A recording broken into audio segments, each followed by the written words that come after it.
আত্মগোপনে থাকা পুলিশ অফিসারদের শাস্তির মুখোমুখি করা হবে বলছেন স্বরাষ্ট্র উপদেষ্টা। আমার হাঁস চুরি হতে দিয়েন না বলছেন রুমিন ফারহানা। জানাবো বদলে যাওয়া হিসাব মেলাতে কৌশলী প্রচারের দলগুলো। এবং সর্বশেষ জানাবে ব্যাটারি চালিত রিকশা চলাচলের দাবিতে বাড্ডায় সড়ক অবরোধ, ভোগান্তি। দর্শক শুনছিলেন সংবাদ শিরোনাম, এবার জানিয়ে দিব বিস্তারিত সংবাদ। তবে তার আগে অনুরোধ থাকবে ভিডিওটিতে একটি লাইক দিন এবং ভিডিও সম্পর্কে আপনাদের গুরুত্বপূর্ণ মতামত কমেন্ট করে জানিয়ে দিন।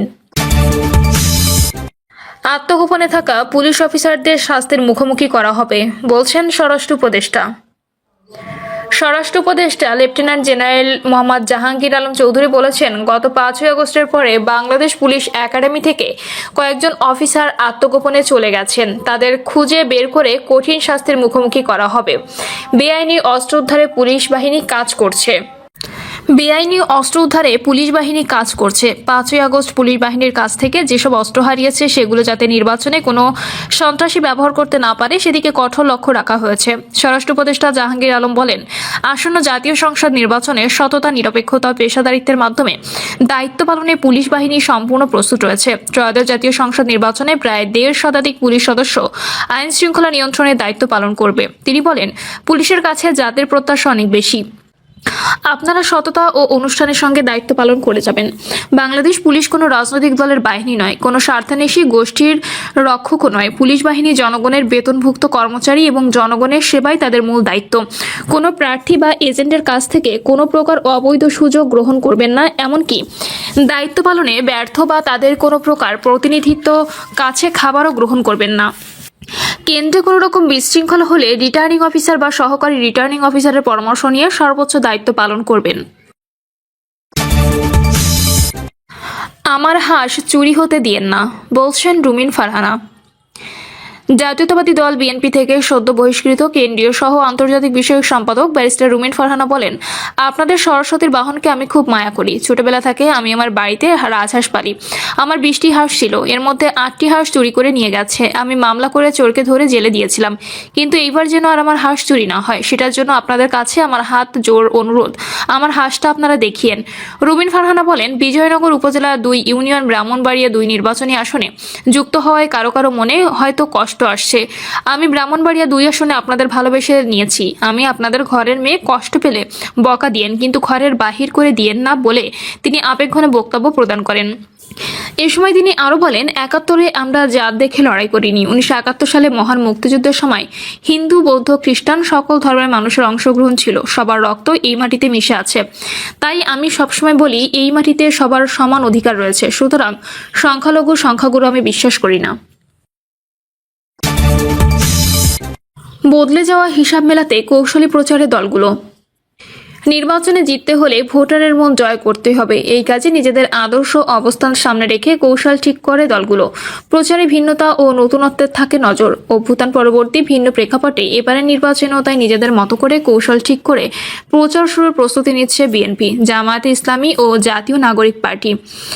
পরিবর্তিত রাজনৈতিক প্রেক্ষাপটে ত্রয়োদশ জাতীয় সংসদ নির্বাচনে নামছে বিএনপি। দীর্ঘদিনের মূল প্রতিদ্বন্দ্বী আওয়ামী লীগবিহীন এবারের ভোটের মাঠে প্রধান প্রতিপক্ষ সাবেক জোটসঙ্গী বাংলাদেশ জামায়াত ইসলামী, জুলাই গণঅভ্যুত্থানের নেতৃত্ব দেওয়া তরুণদের দল এনসিপি সহ একাধিক নতুন রাজনৈতিক দলের অংশগ্রহণের কারণে এই নির্বাচনের সমীকরণও নতুন।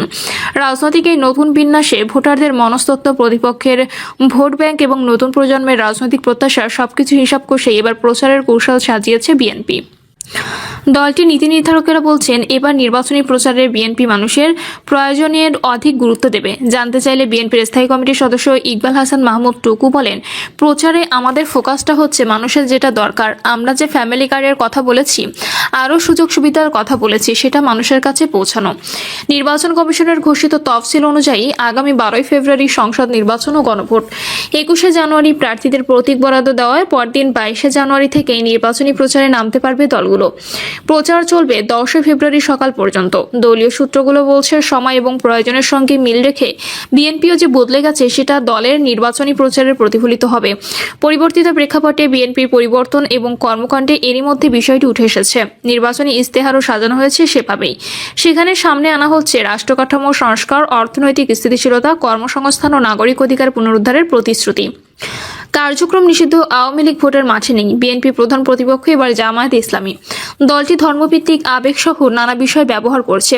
এটি মোকাবেলায় ৭১কে হাতিয়ার করেছে বিএনপি। ৭১-এ জামায়াতের ভূমিকা ভোটারদের সামনে তুলে ধরা হচ্ছে। এর বাইরে জীবিকা, দ্রব্যমূল্য, আইন শৃঙ্খলা, প্রশাসনিক জবাবদিহির প্রশ্নগুলো সামনে রেখে ভোটারদের টানার চেষ্টা করছে বিএনপি। বিশেষ করে শহর ও মফস্বলে তরুণ ভোটারদের কাছে বার্তা পৌঁছাতে সামাজিক যোগাযোগ মাধ্যম ভিত্তিক প্রচার বাড়ানো হয়েছে। অবশ্য এক্ষেত্রে বিএনপির খানিকটা ঘাটতিও আছে। বিএনপি নীতি নির্ধারণী পর্যায়ে ভূমিকা রাখা একাধিক নেতা বলেন, সুষ্ঠু নির্বাচন হলে বিএনপি বিজয়ী হবে। তবে সুষ্ঠু নির্বাচনের জন্য যে পরিবেশ দরকার তা পাওয়া নিয়ে সংশয় রয়েছে। পরিবেশ নষ্ট করার জন্য নানাভাবে ষড়যন্ত্র হচ্ছে। ষড়যন্ত্রকারীদের এই তৎপরতা সামাল দিয়ে নির্বাচনী পরিবেশ ধরে রাখতে হলে বিএনপি নেতাকর্মীদের সহনশীলতার পরিচয় দিতে হবে। এটি এখন দলের জন্য বড় চ্যালেঞ্জ হয়ে উঠেছে। রাজধানীতে গত শনিবার এক অনুষ্ঠানে বিএনপির চেয়ারম্যান তারেক রহমান বলেছেন, স্বাধীনতাপ্রিয়, গণতন্ত্রপ্রিয় প্রত্যেক মানুষের সামনে জনগণের প্রতি দায়িত্বশীল একটি মানবিক রাষ্ট্র গঠনের সুযোগ সামনে এসেছে। কেউ কেউ বিভিন্ন রকম কথা বলে একটি অবস্থা তৈরি করার চেষ্টা করছে, যেখানে এই গণতন্ত্রের পথ যেটি তৈরি হয়েছে সেটি যাতে বাধাগ্রস্ত হয়। দলের নেতাকর্মীদের প্রতি ধৈর্য ধরার আহ্বান জানিয়ে তিনি বলেন, আমরা ধৈর্য ধারণ করি, আমরা সজাগ থাকি যাতে আমাদের গণতান্ত্রিক যাত্রা বা শুরু হয়েছে তাতে যাতে ব্যাঘাত ঘটতে না পারে। দলীয় সূত্র জানায়, এনসিপি ও নতুন দলগুলো বিএনপির জন্য ভিন্নধর্মী চ্যালেঞ্জ। এই দলগুলো দুর্নীতি বিরোধী ও পুরনো রাজনীতির বাইরে থাকার বার্তা দিয়ে তরুণদের আকৃষ্ট করছে। বিএনপি সেই জায়গায় নিজেদের দীর্ঘ রাজনৈতিক অভিজ্ঞতা ও রাষ্ট্র পরিচালনার সক্ষমতাকে তুলে ধরছে। অধিক গুরুত্ব দিয়ে তরুণদের আকাঙ্ক্ষাকে প্রাধান্য দিচ্ছে। ৪ কোটি তরুণ ভোটারের প্রত্যাশার কথা মাথায় রেখে তাদের জন্য নির্বাচনী ইশতেহারে কর্মসংস্থান সহ নানা প্রতিশ্রুতি রাখছে বিএনপি। একই সঙ্গে ৬০ বছরের বেশি বয়সী প্রায় ১,৯৩,০০,০০০ ভোটারের জীবনযাত্রার মান উন্নয়ন এবং ৬ কোটির বেশি নারী ভোটারের স্বাস্থ্য সুরক্ষা, নিরাপত্তা ও কর্মসংস্থানের বিষয়ে গুরুত্ব দেওয়া হচ্ছে। ইশতেহারে ফ্যামিলি কার্ড, কৃষক কার্ড, স্বাস্থ্য, শিক্ষা, ক্রীড়া, পরিবেশ, কর্মসংস্থান এবং মসজিদ মাদ্রাসা ভিত্তিক ধর্মীয় নেতাদের মাসিক সম্মানী সহ সময়োপযোগী সুবিধা সন্নিবেশ করা হয়েছে। একই সঙ্গে নারীদের কর্মপরিবেশ ও নানা সেক্টরে কর্মসংস্থানের সুযোগ সৃষ্টির প্রতিশ্রুতি দিচ্ছে দলটি। ব্যাটারি চালিত রিকশা চলাচলের দাবিতে বাড্ডায় সড়ক অবরোধ, ভোগান্তি। ঢাকা দক্ষিণ উত্তর সিটি কর্পোরেশন আওতাভুক্ত চিকন চাকার প্রায় 2,41,000 ব্যাটারি চালিত রিকশা ও ভ্যান চলাচলের দাবিতে রাজধানীর বাড্ডায় মানববন্ধনের ডাক দিয়েছেন রিকশা ও ভ্যান শ্রমিকরা।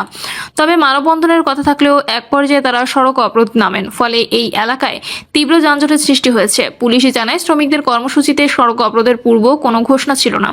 তারা কেবল মানববন্ধন করার কথা জানিয়েছেন। কিন্তু কর্মসূচি চলাকালে বাড্ডা ফুজি টাওয়ারের সামনে মূল সড়ক অবরোধ করে দেন অটোরিকশা চালকরা। এই কর্মসূচির আয়োজন করে ঢাকা বৃহত্তর দক্ষিণ সিটি কর্পোরেশনের ব্যাটারি চালিত রিকশা মালিক শ্রমিক ঐক্য পরিষদ।